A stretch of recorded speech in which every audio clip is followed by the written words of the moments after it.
So Spotify has their Wrapped, the readers have their wrap-ups, and the knitters have their podcasts. It seems we all just love to tie a little bow on whether it's the end of the year or the end of the month, chatting about the stuff that we've done and that we loved within the hobbies that we participate in. Well, as you know, I have a few too many hobbies at this point, and so a monthly reading wrap-up or a knitting podcast, it just doesn't feel quite right for me to do one or the other. But then I remembered, back in the day on my old channel, I used to do something called monthly favorites, where basically I would just sit down at the end of each month and tell you about all of the coolest stuff that I did, made, experienced across the past 30 days or so. And it was just such a great way for us to catch up and keep up to date. And so I'm bringing it back, baby. That's right. In this video, and hopefully, if all things go well, in future monthly videos, we're going to be talking about the best books that I read each month, how my knitting's going, maybe my favorite outfits or thrift acquisitions of the month. I'm not sure. I mean, we can play around with the format, see what works, and I would definitely love to hear your feedback on this in the comments below. And don't worry, I know that so many of you are here for like specific parts of this channel, so I will make sure that everything is time-stamped so you can jump around. For this month, I think we're going to chat about books, knitting, outfits, birds, and then maybe a bit of miscellaneous stuff at the end. I'm sure as the year progresses, we will figure out a bit of a format together. But for now, why don't we chat about my favorite outfits that I wore this month? So I'm not sure how much you've been keeping up with Melbourne's weather, but for those of you not in the know, we've been in the middle of like one of the worst heat waves we've ever had. Certainly the worst in decades. We had one day that was 45 degrees. I think that's about 115 Fahrenheit. And we've had a couple of weeks where a lot of the days have been like high 30s, over 40 degrees. So it's been a lot, which has been reflected in my outfits. In fact, quite rare for me, I think my most worn item this month was this dress. And my second most worn item would have been my other dress. This is my favorite though, primarily because it has pockets and my other one doesn't. They're the same dress though. They're both from Variety Hour. This one I got secondhand a little while ago, and it's just perfect for those really hot days. Like, I feel comfortable and like covered up in the ways that I like to be covered up, like for sun protection and stuff. This is still very lightweight though. It's cotton, and you know, it's just perfect. It's the perfect hot day kind of a dress. And this was one of my favorite outfits that I wore this month on one of those hotter days. Obviously no layers or anything, because like that shit is just not happening when it's 40 degrees plus. Absolutely not. So for this outfit, I just got sandals, a hat, of course, we're always sun safe, and a bag. I think on this day I was carrying around my knitting, and this is one of the bags that I often opt for on those days where I want to carry around my knitting. I did throw on this little scarf to tie around my bag just to add a bit more color, and also just like tie in the red for the hat. I don't know, I just felt like we needed something other than just like blue. And at the end of the day, I really like how this outfit looked, and I felt great. Although I'm just realizing now that my bow has come undone. Let me fix that. Okay, there we go. Now the outfit is complete. I don't even know if you can tell the difference, but it's just got a drawstring here. This dress is probably a size or so too big for me, but because it's got the drawstring and because I like the sort of, you know, a little bit more room, a bit more ease, especially in the top half, I still wear this dress and it's still my favorite dress that I own. And this was absolutely one of my favorite outfits, both in terms of practicality, but also just in terms of how cute it is. Like I said though, this dress was my most worn item of January, and so I've got another outfit that features this dress that was also amongst my favorites, so let me show you that one. So along with this dress, another theme for me this month was definitely getting lots of wear out of some of my handmade knitted items. And this is designed to be like a spring summer yarn. It's 50% bamboo, 50% wool. So it's not the sort of thing that I would feel comfortable wearing on like one of those really hot days, but when it was just kind of like in the 20s or something, I loved wearing this outfit. I love the green and the blues together. It just feels really fresh. And then again, we're just keeping things syncable. We don't have a lot of layers and stuff. You can't this time of year in Melbourne or Australia generally. But the accessory that of course I've been getting so much use out of this as well, is my little Australian Birds tea towel remake thing that I got on Depop last year. I love this thing. It's the only tote bag I've ever truly loved. And it's great, again, to carry around my knitting. This is just so comfortable, and I love how it just allows me to wear my dress in a bit of a different way as well. I did wear this exact outfit or iterations on it several times across January. So, like I said, this dress has been getting so much love and use this month, and I do think this might be my current favorite way to wear this knit in particular. I just think the length on this is perfect for this outfit. I don't know, man. I just love it. And I love how I feel and I love how it looks. Hello, Ollie. What you doing? You splooting? You're so cute, honey. You're so cute. It's just one of those outfits that's so easy. Like, it just looks easy. You know what I mean? And it feels easy to wear. And yet it still looks really cool, I think. I love it. And I love that I've had more opportunities to showcase my knits this month than I thought. I was a bit worried with how hot it was that I wasn't going to be able to, but it turns out Melbourne is changeable as hell, one, but two, handmade knits can be versatile across seasons as well, obviously depending on the kind of knit and the fibre. And happily, this knit is turning out to be very versatile. So I love this outfit, but we do have one more. After all of that, I think this might be my favorite. And I think I'm going to wear it again today. I've been wearing this constantly. This, obviously, the Penta pullover, I can finally just share with you. Be prepared to get sick of this because I'm going to wear it all the time. I have been wearing it all the time. And now that last week's video is out, I don't have to hide it from you anymore. How exciting. We will be talking about this a little bit more later in the video when we get to like my knitting. But just know that this Penta pullover is my new favorite top. It's so comfortable, it's so easy to wear, and yet it has so much impact, and it's just so fun. I love it. I love it so much. And I have to say, I mean, I've been wearing this top in lots of different ways, but with these red pants, these bright red culottes, I got these secondhand kind of maybe like halfway through last year, just at a thrift shop. I was out thrifting with a friend, and I put these pants on, and at the time they were like a little small for me, but they are an elastic waist, and now they fit me really well, and I just... I love these pants. I feel like they have so much impact, and they're one of my favorite pants to wear with like a lot of my knits because I just think they add to it without taking away. Do you know what I mean? I don't know. I love this outfit. I love the really colorful sandals, and I just kept it simple with a black bag. Like I said, there have been iterations on this, but like this is just simple. And maybe not on like a literally 45-degree day, but in the 30s, certainly in the high 20s, I'm more than comfortable wearing this. I don't know, I was a bit worried that I wouldn't be wearing this as much in summer, but it turns out it's a truly ideal summer item for me. Turns out knitting is not just like a winter thing. Turns out summer knits can be super versatile, and I mean, I think I need to make more. I already am making more. I love this outfit, and I love this top, and I loved a lot of my outfits this month, but this might take the cake as my favorite. I'm not sure. The order kind of changes, but these were definitely my top 3 favorite and my most worn. Again, kind of iterations on these 3 outfits I was wearing constantly throughout January. So those are the top outfits for January. Now let's talk about some books. So books. Let's talk about books. You might know that I have a reading goal this year of 50 books, and I thought it would be fun month by month to keep track and just see how I'm going in terms of my goal. I mean, it is a pretty loose goal, so we're not going to be too stressed if I fall behind, but I thought it'd be interesting to keep track. And in January, I finished 4 books, which means I'm pretty much on track. And so far, in terms of enjoyment, those 4 books, it's been a bit of a mix this month, but there is one book that absolutely stood out. My first 5-star of the year, baby. It certainly is a good feeling. And that book is When the Museum is Closed by Yagi. So a couple of years ago, I read Diary of a Void by Yagi, and I liked it a lot. It was weird, but I wanted it to be weirder. This is the story of like a millennial Japanese woman who's kind of like working an office job, but not necessarily doing well with her life. Well, you know, but she is tired of all of the men in the office assuming that she, as the only woman, is the one who will go make them coffee or clean up the kitchen or whatever. Like, she's reflecting on the fact that she doesn't remember any of these things being included in her job description, and yet they seem to be expected of her. And so one day she just decides that enough's enough. And when somebody comes up to her and says, "Are you going to clean up the kitchen?" she says to them, "No, sorry, I can't. I'm pregnant." And all the men in the office are like, "Oh, of course not. Yeah, no, I'm sure we can figure out someone else to do that, right?" And we see them scrambling to figure out who's going to clean up after everybody.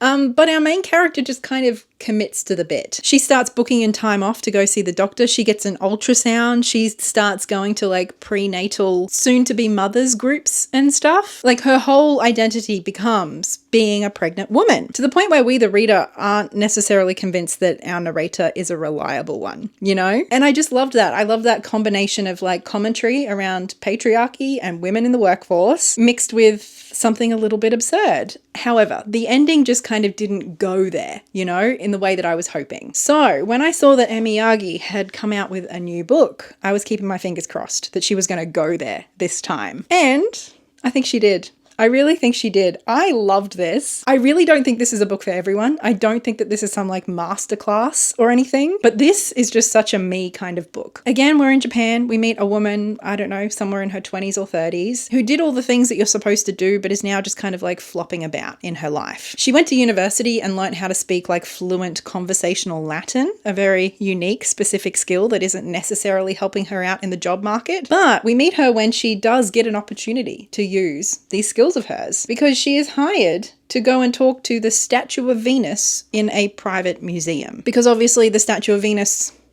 she only speaks Latin. And so essentially over the course of this book, we watch as this woman develops a relationship with the statue of Venus. Our main character also has this invisible yellow raincoat that kind of she just found on her body one day when she was younger and she can't take off, but affects how she moves about the world and how she connects with other people. It's definitely a bit of a heavy-handed metaphor, but I really liked it and I just loved this book overall. It's light, it's fun, it's a bit funny, it's also just a little bit weird and a bit absurd. I would say it's surrealist. It's not magical realism, it's solidly surrealist. And it's not that this book gets so weird that it's just wild and wacky, but she just kind of commits to it. You know what I mean? In this book, in the way that I didn't necessarily feel like she did with Diary of a Void. She almost did with that one. And I feel like she did here. And I couldn't be happier. I loved this. So a very short, easy, enjoyable read. And at this point, I think I'm going to pick up anything that Emi Yagi puts out next. So that's my favorite book of January. Now on to my knitting.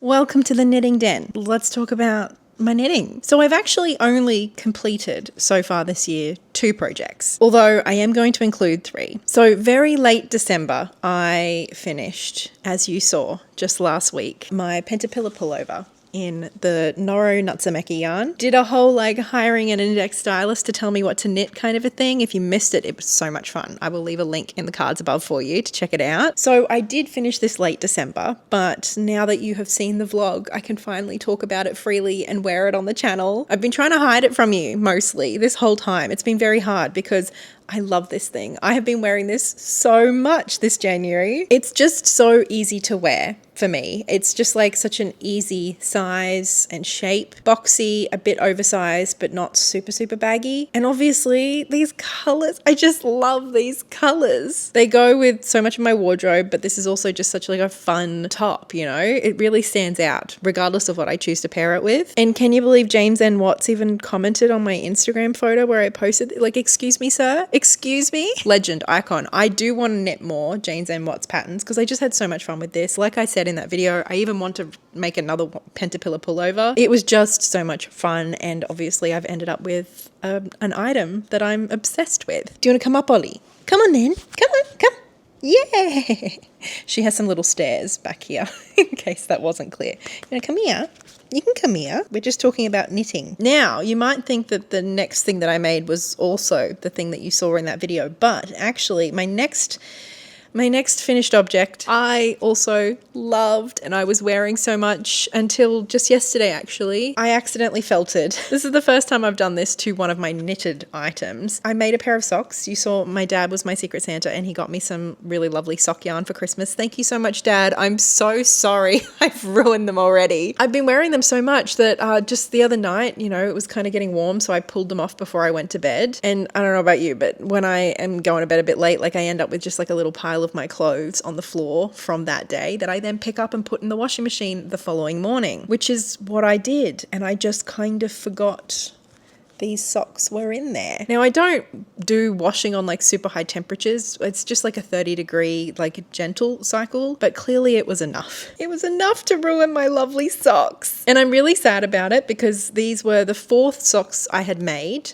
Only the 2nd I'd made for myself, and these were by far the best that I had made so far. They were literally perfect. They were perfect for me. They fit me perfectly. They were even, like I was so proud of them and so happy. It felt like my first perfect sock, and they lasted 3 weeks before I fucking felted them. And you can like barely even see the stitch pattern. Like these things are good and proper felted, you know, like there's no coming back from this. So a huge win and a fail all in the space of 1 month with the same project. It's a roller coaster ride over here, my knitting journey. Anyway, the next thing that I finished was, of course, the Florence bag, which I also made with the same yarn that the Penta Pullover was made in, the Noro Natsumeki yarn in colorway number 9. And this, as I said in the video, is not necessarily something that like I love the finished project of, but I'm so glad that I made it. I really enjoyed knitting, like this knitting pattern. I enjoyed less the rest of like the finishing, like the making the lining, the sewing and the zip, the whole strap thing. But I learned so much, and I learned so much of like about what I'm capable of in terms of, I don't know, extra skills that you can kind of add into your knitting to create something that you wouldn't be able to make with knitting alone. And even though I'm like really happy and proud of this bag, I don't think it's really the sort of thing that I'm going to be wearing all that much. I sort of think that I might actually take the strap off and just kind of use this more as like a pencil case or something. I think one of you mentioned that in the comments actually, and I was thinking the same thing. I think this could be a great little just like pouch to have. I don't really see myself using it as a bag, but I feel like I learned so much that I will take with me into the next time I revisit this project, or this pattern, I should say. So only 2 finished items so far in January, and neither of them, I mean, the socks were a runaway success, but I've ruined them now. But then obviously the Penta Pullover finished late December, but have been wearing the shit out of all January, and I'm so happy to have it. I just love it. Now obviously this video is kind of a stand-in for a knitting podcast, which has a very specific structure. And so in theory, I should also be telling you about acquisitions and whips, I suppose, works in progress. And I have indeed bought some yarn, but I don't know, I don't think like that's really all that interesting. I'll talk about that yarn if and when I make videos about knitting it up. And speaking of making videos, I am actually currently filming a project vlog for my current whip. So I don't really want to tell you too much about it, but I mean, a little sneak peek, I suppose. I'm getting quite far along, so I don't think that video is going to be too far away. And I am making, spoilers, the Sunshine Tee by Andrea Gunn. So there will be a video coming sometime, I'm assuming in February, all about this. And I'll also be talking about like bust shaping and boobs and bras, because why not? So keep an eye out for that, I guess. So obviously this is the thing that I have been spending most of my January knitting on, because it's fingering weight yarn and it's a garment, but it is not yet finished. So I won't be showing you too much of that, but hopefully if all goes well, I'll be able to feature it in next month's favorites video, and also in that upcoming project vlog. So that is your little abridged knitting podcast, your knitting update for January. So birds. I had every intention of being out in like a cute little nature scene right now, telling you all about my favorite birds and birding moments of January, because we were planning on going birding this morning. But unfortunately, we've been having a lot of bushfires in our state, and today in particular, the smoke over Melbourne, it was bad. Like visibility was bad, and I, as an asthmatic, I can't be going out in that, even to look at my favorite friends, my birds. So instead, we're just going to chat quickly about some of my favorite birding moments this month, as well as you might have noticed a change I've made here on the channel. Some of you have picked up on it. Congratulations, well done. Figured I should probably explain that. But first, the birds. Hello, Ollie? Is that you?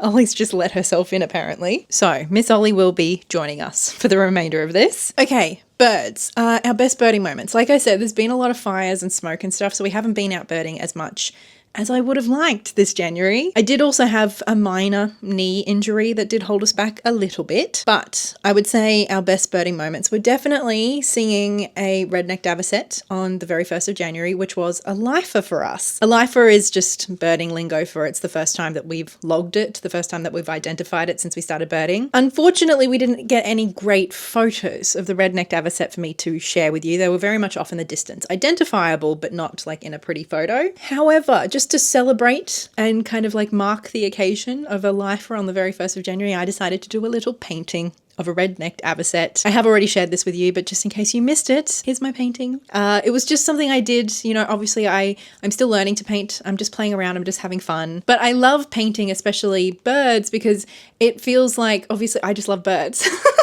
Do I need to tell you that? I love birds. Hello, Ollie Miss. Hello, and I love you. I love you so much. And so painting them, I feel like I get to know them a little bit better. Like obviously you're paying such attention to those like small details that maybe, you know, when you're just looking at the entire bird in one glance, you might miss. And also I sort of just feel like I'm spending time with them. I think I described it as I'm like extending the interaction I had by taking time to reflect on the bird, reflect on the experience, and to kind of mark it with a painting. And it was just really cool. It was really cool to have a lifer on the 1st of January and just a really fucking cool bird. Like that's a weird beak, man. The second and final really special birding thing that I wanted to share with you is an update on our swan family. I know some of you have been wondering. Back in November, I think it was, or was it December?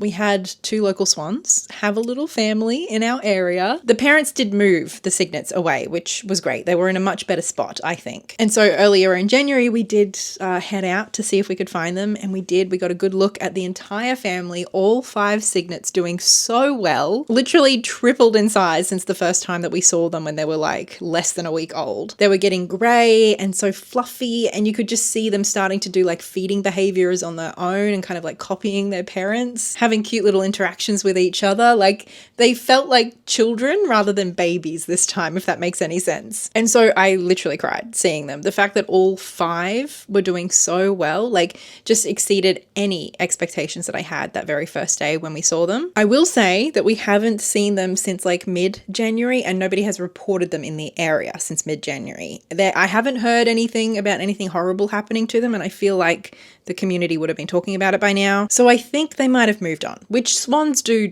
you know, like they move their families around depending on their needs. I don't know if we'll see them again. I hope I never hear about anything bad happening to them, and I hope they're off having a great time, growing up, exploring, doing swanny things. Okay, that's it. That's all the bird talk. Now let's talk about the big change that's happened around here. I changed my channel name, and I also updated my profile picture. It's been a long time coming. Come on, like you and I both know that, right? My old photo was from back in 2020, I think. It was like several haircuts ago, a few glasses ago. And so that definitely needed an update for sure. I just felt like every time I looked at that photo, I was looking at somebody else. I feel like I have changed so much, and so much in my life has changed, and it's not just the hair. I mean in here too.